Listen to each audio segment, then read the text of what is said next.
सर्वांना नमस्कार. या सगळ्या स्टोरी मी स्वतः लिहिलेल्या आहेत, त्यामुळे कोणीही कॉपी करण्याचा प्रयत्न करू नये, अन्यथा कॉपीराईट स्ट्राईक देण्यात येईल. चंद्रा आता बाथरूममध्ये गाणं गुणगुणत होती.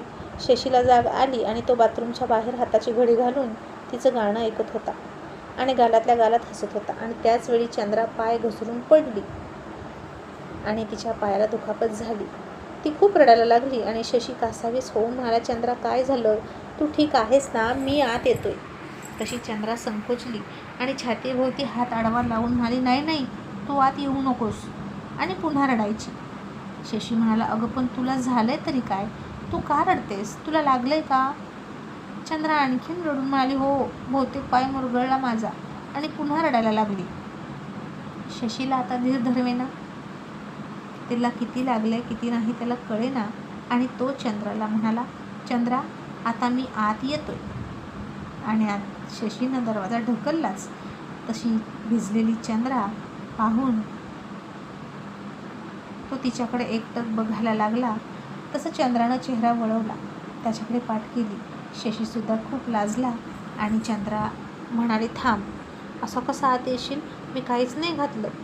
शशी आता थोडा संकोचला, कसाबसा म्हणाला, पण पटकन आवर, मी तुला बाहेर घेऊन येतो.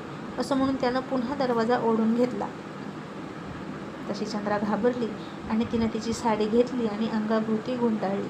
आणि थोड्या वेळानं ती त्याला म्हणाली, आत ये. आणि त्यानं दरवाजा उघडला आणि चंद्राकडं बघितलं. आणि तिनं अंगाभोवती साडी गुंडाळून घेतली होती आणि त्याच्या आतमध्ये कसा तरी परकर घातला होता, अर्धवटच ब्लाऊज घातला होता. आणि तिचं ते सगळं तारुण्य लाख मोलाचा ऐवज तिनं साडीत झाकून घेतलं होतं. मग शशीनं खूप काळजीनं बघितलं तर तिचा चेहरा थोडा पडलेला होता आणि वेदनेनं ग्रासलेला होता. मग त्यानं तिला उठवण्याचा प्रयत्न केला, पण चंद्रा पुन्हा वेदनेनं ओरडली आणि तिला चालता येणं शक्य नाही हे त्यानं ओळखलं. मग त्यानं तिला तशीच मिठीत उचलली आणि चंद्रा खूप लाजून गेली. तिनं आता अंगावर साडी गुंडाळून तिची 2 टोकं छातीजवळ पकडली होती. ती आणखीन घट्ट पकडली आणि अलगद ओंजळीत एखादं फूल बसावं तशी आरामात विसावली होती त्याच्या बळकट बाहूमध्ये. आणि ती लाजून चूर झाली होती. पण शशीचं लक्ष मात्र तिच्याकडे नव्हतं. त्याला फक्त तिची काळजी वाटत होती. मग त्यानं तिला बेडवर ठेवलं आणि तिच्या पायात बसला आणि तिचा गोरा गोरा पाय त्यानं हातात घेतला.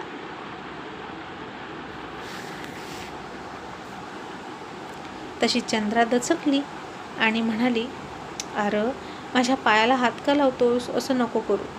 आणि शशी म्हणाला, का नको करू? त्याचं उत्तर दे. चंद्रा गप्प बसली. मग शशी तिचा पाय हातात घेऊन म्हणाला, इथं लागले का? सांग, कुठं दुखतं? असं म्हणून तो ठिकठिकाणी तिच्या पायाला अंगठ्याने दाबत होता. पण चंद्राने मात्र खूप लाजून डोळे झाकून घेतले होते. आणि शशीनं एके ठिकाणी हात लावला तशी चंद्रा ओरडली आणि म्हणाली, दुखतंय. मग त्याच्या लक्षात आलं की तिचा पाय मुरगळलेला आहे. मग तो तिला म्हणाला, चंद्रा डोळे झाक. आणि चंद्रा म्हणाली, का? तू आता काय करशील?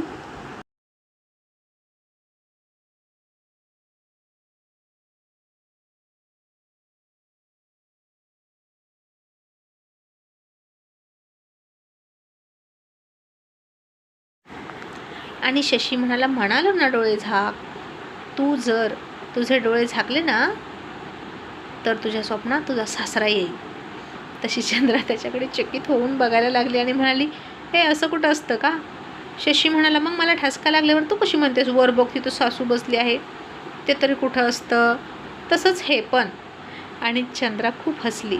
आणि ती हसत असताना शशीनं तिचा पाय विरुद्ध दिशेनं वाकडा केला. तशी चंद्रा पुन्हा धक्का बसून आणखीन जास्त मोठ्यानं ओरडली, आई गं. आणि शशीला म्हणाली, ए मसन्या, तू येडा आहेस का?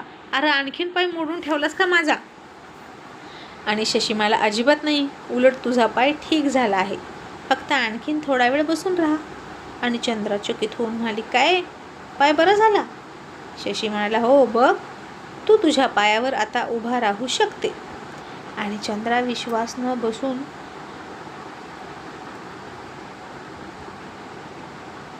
आणि चंद्रा विश्वास न बसून स्वतःच्या पायावर थोडीशी उभा राहिली तर तिचा पाय आता दुखतच नव्हता आणि ती म्हणाली, अरे वा, खरंच जादू आहे की तुझ्या हातात, असं खूप आनंदानं म्हणाली. आणि बोलता बोलता तिच्या हातातून एका साडीचं टोकच निष्ठाला लागलं होतं आणि वेड्या चंद्राचं त्याच्याकडे लक्षसुद्धा नव्हतं आणि चंद्राच्या उघड्या शरीराचं ओझरतं दर्शन शशीला व्हायचं. तसतशी त्याच्या काळजात आग तर लागायची आणि तो तोंड फिरवून तिला म्हणाला, मी बाहेर जातो, तू तयार हो, असं म्हणत बाहेर गेला. आणि बाहेर गेला तर परसू नरसू दारातच उभा होते आणि तो त्यांना म्हणाला, तुम्ही दोघे इथे काय करताय? आमच्या खोलीच्या बाहेर पाळत ठेवून असता का? तसा नरसू म्हणाला, नाही छोटे शेठ, अहो वहिनींचा ओरडण्याचा आवाज आला ना म्हणून आलो. त्यांना काही झालंय का?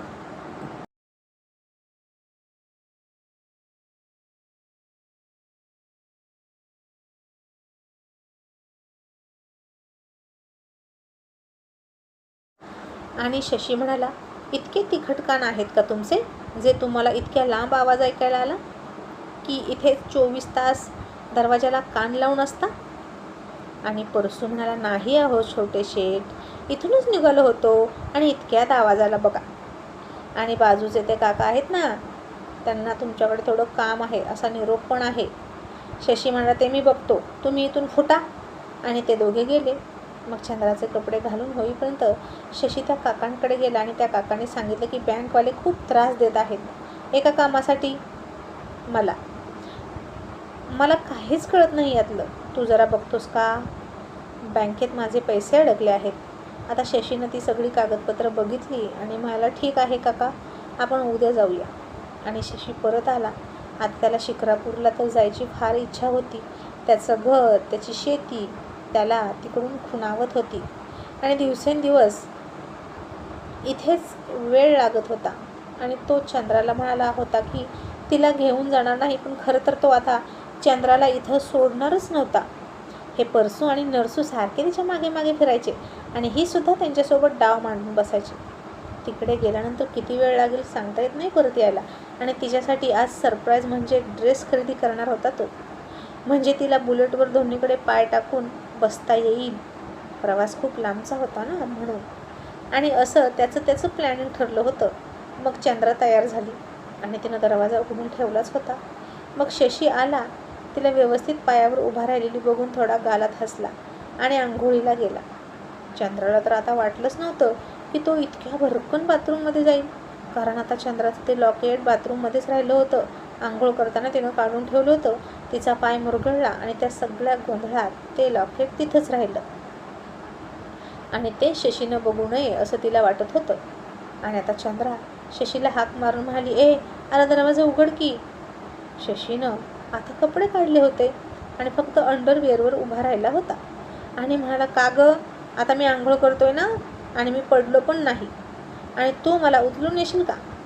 आणि तसा विचार करत असशील तर सोडून दे, कारण मी तुला उचलणारच नाही. चल पटकन चहा ठेव, आपल्याला मार्केटमध्ये जायचं आहे. मी आलोच आंघोळ करून, असं तो म्हणाला. तशी चंद्रा म्हणाली, असलं काय पण होणार नाही, तू दार उघड तरी, माझं काम आहे. शशी म्हणाला, हे बघ, आता मी कपडे काढलेले आहेत, मी नाही दार उघडू शकत, थोडा वेळ थांब. आणि असं एखादा पुरुष आंघोळ करत असताना बायकांनी बघायचं नाही, तुला लाज वाटत नाही का गं, असं म्हणून थोडा हसला.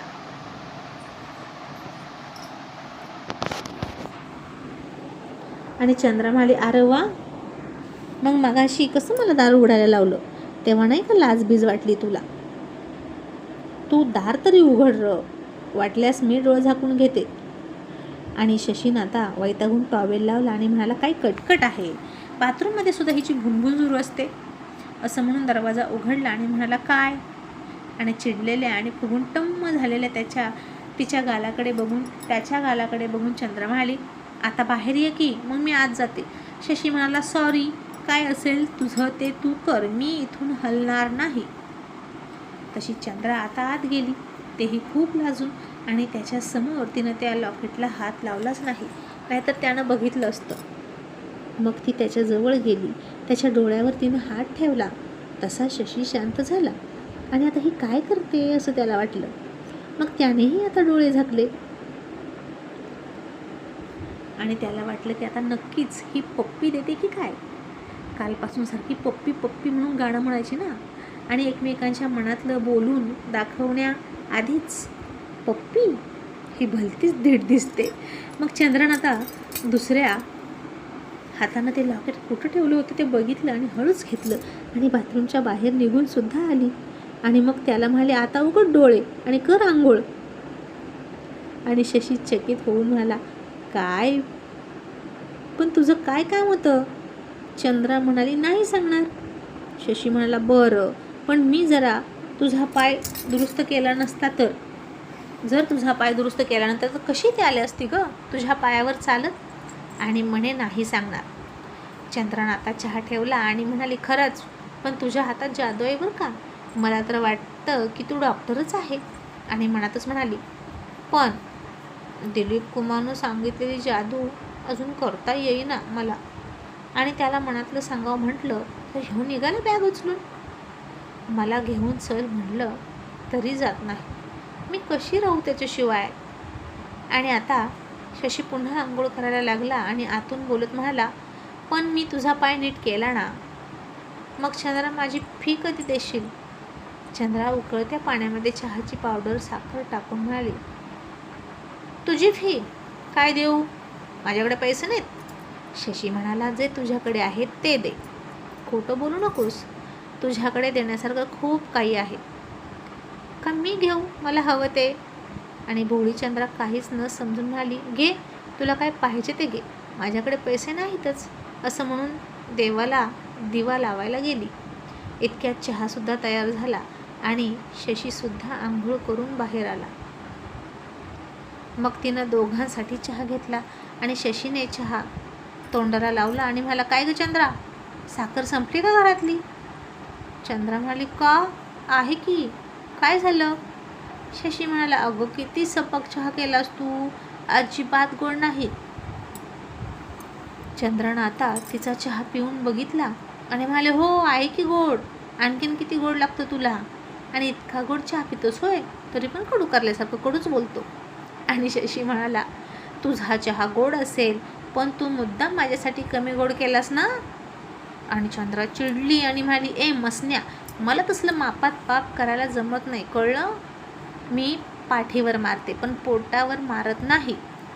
आपल्या दोघाला एकातला चहा घेतला, मग माझा गोड तुझा कमी गोड असं कसं होईल? दोन्ही सारखंच आहेत.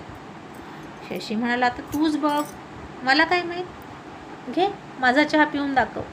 तसं चंद्रानं रागारागात त्याच्या हातातनं चहाचा कप घेतला आणि एक घोट पिला आणि म्हणाली, कुठं काय, गोड तर आहे, मग तुला कसा गोड लागत नाही? आणि शशी हसून म्हणाला, अच्छा गोड आहे का, बघू. असं म्हणून आता तिने जिथं ओठ टेकवले होते तिथूनच त्यानं चहा पिला आणि म्हणाला, हां आत्ता गोड लागला. बहुतेक कोणाची तरी ओठांची साखर यात मिसळली. आणि हे ऐकलं तसं चंद्रानं त्याच्याकडे थक्क होऊन गालात हसून बघितलं आणि त्याच्याकडे पाठच करून उभा राहिली. आणि तो किती उघड होऊन बोलतोय असं तिला वाटलं आणि पुन्हा पळून आतमध्ये गेली. आणि शशी हसून पुन्हा चहा संपवून म्हणाला, मी गाडीवर आहे, पटकन खाली ये, आणि गेला. मग चंद्रानं सुद्धा चहा संपवला आणि घराला कुलूप लावून खाली गेली. आणि त्याच्या मागे गाडीवर बसली आणि मार्केटमध्ये गेली. आणि तिथं गेल्यानंतर त्यानं तिच्यासाठी ड्रेस खरेदी करायला सुरुवात केली. आणि ती म्हणायची, मला नको, हे मी साडीच घालते, अरे कशाला घेतोस कपडे? आणि शशी म्हणाला, आता लांबच्या प्रवासाला जायचं म्हणजे असेच कपडे घ्यावे लागणार नाही का, साडीवर अवघडून जाशील तू. चंद्रा म्हणाली, म्हणजे? शशी म्हणाला, म्हणजे वाघाचे पंजे. मी नेणार आहे तुला माझ्यासोबत शिक्रापूरला, आता तरी घेशील ना ड्रेस? आणि चंद्रा खूप हरकून गेली आणि हळूच म्हणाली, तूच घे, मला नाही काही कळत, तू घेशील ते घालीन. आता शशी चंद्रा एका दुकानातून त्या दुकानात असे खरेदी करत फिरत होते आणि त्याचवेळी एका दुकानदारानं त्याला निरखून बघितलं आणि पोलिसांना हवा असलेला सराईत हत्यारांचा डीलर हाच आहे असं म्हणून त्याला ओळखलं. आणि त्यानं चंद्रा आणि शशीला कपडे दाखवण्यात गुंतवून ठेवलं आणि मागच्या मागे पोलिसांना फोन केला आणि माझं बक्षीसही तयार ठेवा असं म्हणाला. आणि आता पुन्हा पोलीस इन्स्पेक्टर भली मोठी पोलिसांची फौज घेऊन त्या कापड बाजाराच्या दिशेनं निघाले. आणि या गोष्टीची खबर नसलेले शशी आणि चंद्रा खरेदी करण्यात मग्न होते. मग त्याच वेळी शशीनं तिथेच हँगरला अडकवलेला एक स्लीवलेस आणि शॉर्ट मांड्यांपर्यंतचा फ्रॉक होता तिकडं चंद्राची नजर वळवली आणि तो घ्यायचा का असं तिला खुणवलं आणि चंद्रानं खूप लाजून ओंजळीत तोंड लपवलं.